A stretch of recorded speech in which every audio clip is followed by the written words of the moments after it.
जय श्री कृष्णा, जय श्री राम, जय गौ माता, जय राधे श्याम। आप देख रहे हैं तुलसी तपोवन यूट्यूब चैनल और इस वीडियो में हम चर्चा कर रहे हैं कि अधिक मास की अमावस्या की पूजन की विधि क्या है, कैसे इसमें भगवान की पूजा करें, ये आप सुन रहे हैं। पहले तो मैं आपको ये कह दूं कि जो अमावस्या है वो भगवान नारायण को ही समर्पित होती है। भगवान की विशेष रूप से पूजा अर्चना लोग करते हैं और अधिक मास की अमावस्या है इसलिए इसका महत्व और अपने आप में बहुत ज़्यादा है। अधिक मास 3 साल में एक बार आता है। अधिक मास में आने वाली अमावस्या बहुत ज़्यादा खास होती है, बहुत ज़्यादा इसका महत्व होता है। पितरों की शांति के लिए इसमें सब कुछ किया जाता है। श्राद्ध है, तर्पण है, दान पुण्य, ये सब इसमें होता है। और ऐसा बताते हैं कि जो अमावस्या को पूर्वजों के लिए तिल के तेल की जोत जलाते हैं, ब्राह्मणों को भोजन कराते हैं या तर्पण करते हैं या सालराम भगवान का अभिषेक करते हैं, इससे घर में सुख समृद्धि और शांति बढ़ती है। ये इतना बड़ा प्रभाव है इसका।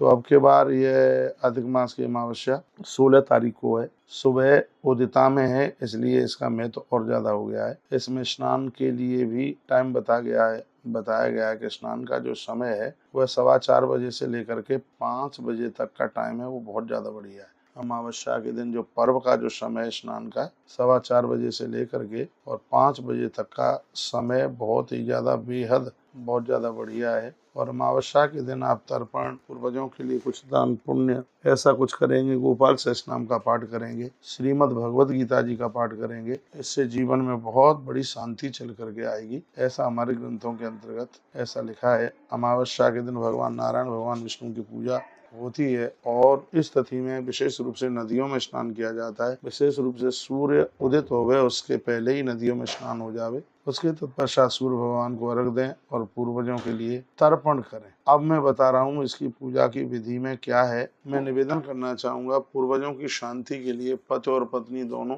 7 परखम्मा पीपल की लगाएं और पीपल की जड़ों में तिल के तेल की जोत जला दें। तिल की जोत सुबह दोपहर जब भी आपको टाइम मिलता है 1 लोटा जल चढ़ा करके और उसमें एक दिया जला दीजिएगा। इससे पूर्वजों को बहुत ज्यादा शांति मिलेगी। अधिक मास की अमावस्या को भगवान नारायण का, भगवान शालिग्राम का तिल के द्वारा अर्चन होता है। जैसे भगवान शंकर का अर्चन मूंग और गेहूं के द्वारा होता है, उसी प्रकार से भगवान नारायण का, शालिग्राम भगवान का जो अर्चन है वो तिल के द्वारा होता है। यदि आपसे बने तो अमावस्या के दिन तिल जितना भी आपसे बन जाए, 100 ग्राम, 200 ग्राम, 250 ग्राम तिल से 1 किलो 600 ग्राम में 1 लाख तिल हो जाते हैं। यदि आप पूरे परिवार के लोग मिल करके ये आप कर सकते हैं। 1 किलो 600 ग्राम तिल में 1 लाख तिल हो जाते हैं। तो इसके द्वारा इस प्रकार से भी आप भगवान का तिल अर्चन आप कर सकते हैं। तो भगवत कृपा से 3 साल के बाद में आने वाली अमावस्या, और वो अमावस्या कल पड़ रही है, और इस अमावस्या को खाली मन जाने दीजिए। इसमें ब्राह्मण को भोजन कराइए, गौ माता को चारा डालिए। विशेष रूप से नदी के जल से भगवान शालिग्राम को शंख के द्वारा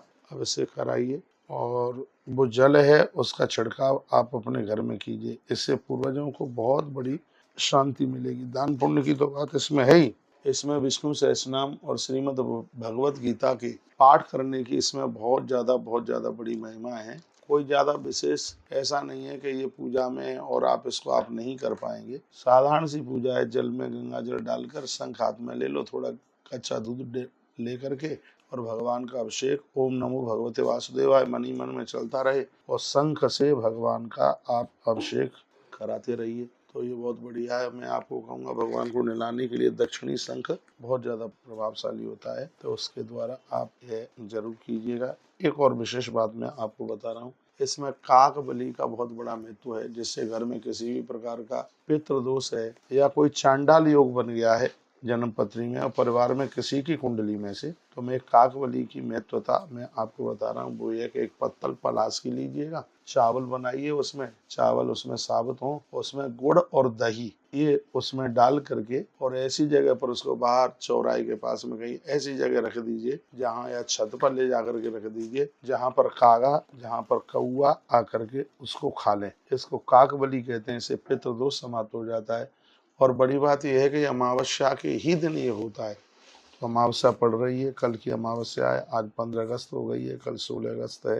तो यह आप अपने घर की शांति के लिए, पूर्वजों की शांति के लिए आप काक बलि भी आप कर सकते हैं। यदि बहुत आनंद के साथ में हमें रहना है तो हम सनातन धर्म की ये सब बातें, ये जादू टोना टोटका नहीं है, ये हमारे ग्रंथों में कही गई वो बातें हैं जिनको अपना करके हम अद्भुत जीवन जी सकते हैं। बहुत बहुत धन्यवाद है, आपने वीडियो पूरा सुना है। कुछ अच्छा लगा है तो वीडियो को आगे जरूर भेजिए जिससे और भी लोग लाभान्वित हो सकें। यदि आप वृंदावन आ रहे हैं तो 16 तारीख को हम सुबह 7 बजे से लेकर के शाम दोपहर बाद 2-3 बजे तक सीधा वृंदावन में हैं। आप जरूर पधारिएगा। तुलसी वन आश्रम परिक्रमा मार्ग पानीघाट वृंदावन। एक नंबर है 9219512704। इस पर संपर्क कर लें, या 92-580-399 या 92-580-41-399 इस पर आप संपर्क कर सकते हैं और आप वृंदावन पधार सकते हैं। इन्हीं शब्दों के साथ आपका बहुत बहुत धन्यवाद। भगवान महाकालेश्वर की कृपा आपके ऊपर बरसे, हरि और हर की विशेष कृपा आपके ऊपर बरसे। आप स्वस्थ रहें, आप व्यस्त रहें, आप मस्त रहें और आप तंदुरुस्त रहें। भगवान के चरणों में हमारी ऐसी प्रार्थना है। ऐसे जुड़े रहिए हमारे साथ, नई नई अपडेट प्राप्त करते रहिए।